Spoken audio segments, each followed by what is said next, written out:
Hey again, another Age of Empires replay. This one, it's going to be me as the English versus my opponent Mossarian playing as the Delhi Sultanate. The map is Hill and Dale. It's a pretty defensible map. You have high ground, you sit in a corner, and you can wall off maybe 3 entrances to your base, and then you are safe. Now, this this opponent of mine is playing a strategy that I had been warned about by the Duke of Squirrel. He said, Delhi, watch out. They can be incredibly aggressive in feudal age, and you won't even realize it. So I just want to highlight this strategy here because this is fascinating to me. So here's my Delhi opponent. We're going to skip ahead a little bit. It's a pretty typical opening from the Delhi opponent. They're going for these berry bushes because they have increased gather rate. They're getting their economic upgrades going because they're free. Back at my base, I'm doing my English strategy. I'm going to get my council hall up, and then I'm going to try and go for one of these boar that are out on the map. My opponent, however, has a different plan. My opponent is going to research efficient production. This allows scholars to garrison in military buildings, and that military production will produce units at an incredibly rapid pace. So, my opponent knows that I'm English. He knows that what I'm probably going to produce, the first unit that's going to show up at his door, are longbowmen. So he just blindly, although not fully blindly, he knows that I'm likely going to go for the council hall. He puts out the stable. He even has 2 villagers constructing the stable to get it done quickly. He went Dome of the Faith. He can get cheap scholars.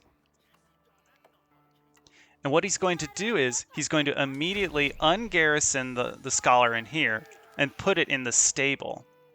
Now he's going to spend every single resource he's got on making horsemen.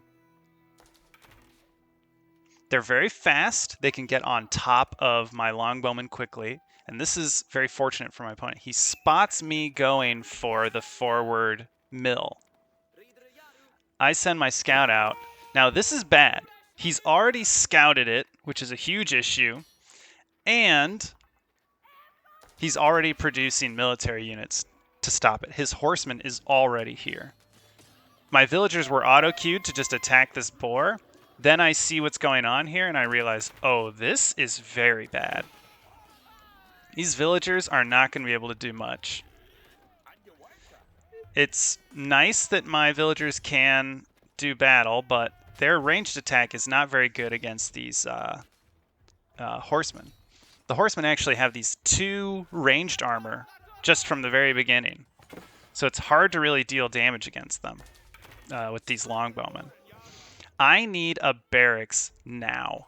Instead, I spent some of my wood to build an outpost. I need to stop making longbowmen. The moment I saw the first horseman, I should have stopped making longbowmen. At that point, I should have known this was lost. He's continuing to spam these horsemen. He's trying to get them out as quickly as he can. He's even house blocked. He's trying to get... Okay, now he's no longer. He's trying to get these horsemen out as quickly as he can. I can't really do much against this because my longbowmen deal no damage to him. And I don't have a barracks. So I'm going to very quickly throw one together. But the number of horsemen is already up to 6.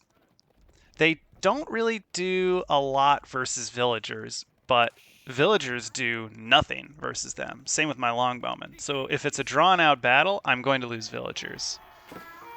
So you can see they kind of just tickle the villagers, but leave them alone long enough and you're going to lose a few. I got 6 villagers here. Probably going to lose her because she's trapped in there. Yep. Lose another. Oh, no, actually. Never mind. That wasn't too bad. Might have lost 1, 2 villagers there. But he's already assembling more. And he can see what units I'm using to counter his horsemen. He sees that I'm naturally going spearmen. His response is to put down an archery range and put a scholar in the archery range. So now he's spamming out archers really quickly. So he's going to have archer horseman, which is a classic feudal combination, and I don't really know how I'm going to counter it. In terms of income, he's way ahead because I've lost some villagers. I mean, I lost the 5 that I sent out to hunt this boar. This boar, I got 10 food out of it before everything went downhill. Not only have I lost villagers, but he is moving on to capture the sacred sites. The Delhi can actually capture sacred sites before the 3rd age. So that's how he's going to get additional gold income. He's only had 2 villagers on gold. Barely any.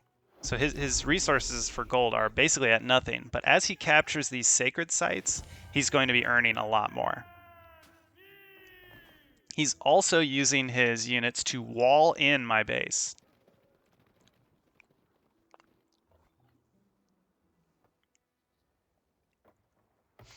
Things are looking grim for me here. He's got tons of food, probably more than he needs.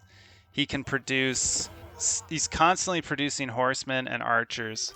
And now he's going to look to get gold as quickly as he can because he's got the food he needs to go to the next age. He's got a really strong force here. He's still harassing me.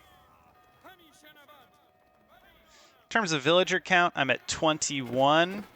He is at 29.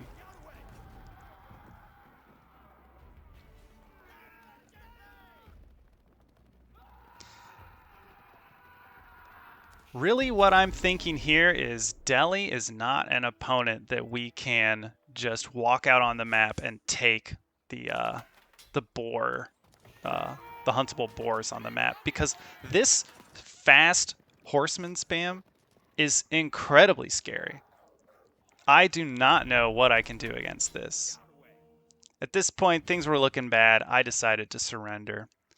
Ultimately, the Delhi, they can become very aggressive in the feudal age with those garrison scholars. If they can guess your unit composition, they can just spam an army and they'll box you into your base and take all the sacred sites. Really got to watch out for that in the future. But thanks for joining in, and we'll catch you next time, hopefully with a longer game.